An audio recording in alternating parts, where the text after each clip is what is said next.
शुभ उदय बच्चों।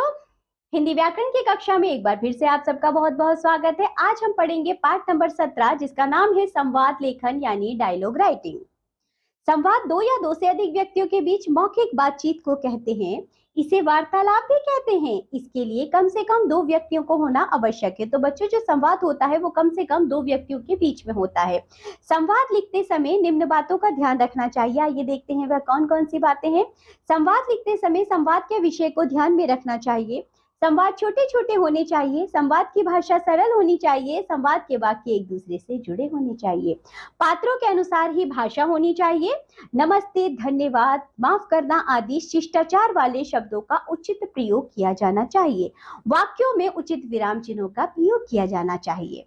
चलिए बच्चों, नीचे कुछ संवादों के उदाहरण दिए गए हैं, इन्हें पढ़ते हैं। पिता और बेटी के बीच संवाद। तो बच्चों, तनु कहती है, पापा 5 मई से हमारी गर्मी की छुट्टियां पड़ रही हैं। पापा कहते हैं, तनु इस बार हम गर्मी की छुट्टियों में पहाड़ों पर घूमने जाएंगे। तनु कहती है, सच पापा, पर हम कहाँ जाएंगे? पापा कहते हैं, तनु तुम सोचकर बताओ हमें कहाँ जाना चाहिए। तनु कहती है, पापा क्यों ना हम नैनीताल या मसूरी घूमने चले। तो पापा कहते हैं, तनु वहां क्यों? तनु कहती है, पापा मेरी सहेली रोमा पिछले साल नैनीताल गई थी, वहां बहुत बड़ी और सुंदर झील है। पापा कहते हैं, अच्छा तो हम इस साल नैनीताल ही चलेंगे। तनु ने कहा, पापा झील में हम भी नाव में बैठकर सैर करेंगे, बड़ा मजा आएगा। तो पापा कहते हैं, और हम घुड़सवारी भी करेंगे। तनु ने कहा, सच पापा, मैं अभी से नैनीताल जाने की तैयारी करती। ये थी बच्चों पापा और तनु के बीच की वार्तालाप।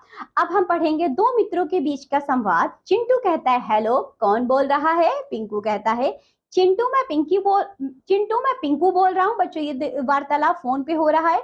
चिंटू कहता है, दोस्त क्या कर रहे थे? पिंकू ने कहा, कुछ नहीं भाई, परीक्षा खत्म हो गई है, समझ ही नहीं आ रहा क्या करूं। तो चिंटू कहता है, भाई मैं सोच रहा था रोज हम पार्क में खेलने का प्रोग्राम बनाए। चिंटू कहता है, तेरा आइडिया तो अच्छा है, ऐसा करते हैं, मैं पिंकू और टिंकू से भी पूछ लेता हूँ। चिंटू कहता है, अच्छा ठीक है, तुम उनसे पूछ कर बता रहा मुझे। तो बच्चों, ये था दो मित्रों के बीच का संवाद। आप भी बच्चों, आप अपने और अपने दोस्त के बीच या किसी और के साथ के बीच, जैसे माता पिता के बीच, अपने बहन भाइयों के बीच की हुई बातचीत को संवाद का रूप देंगे। तो चलिए, इसी के साथ ये पाठ होता है यहाँ समाप्त। अब हम मिलेंगे आपसे अगली कक्षा में। तब तक के लिए बाय बच्चों।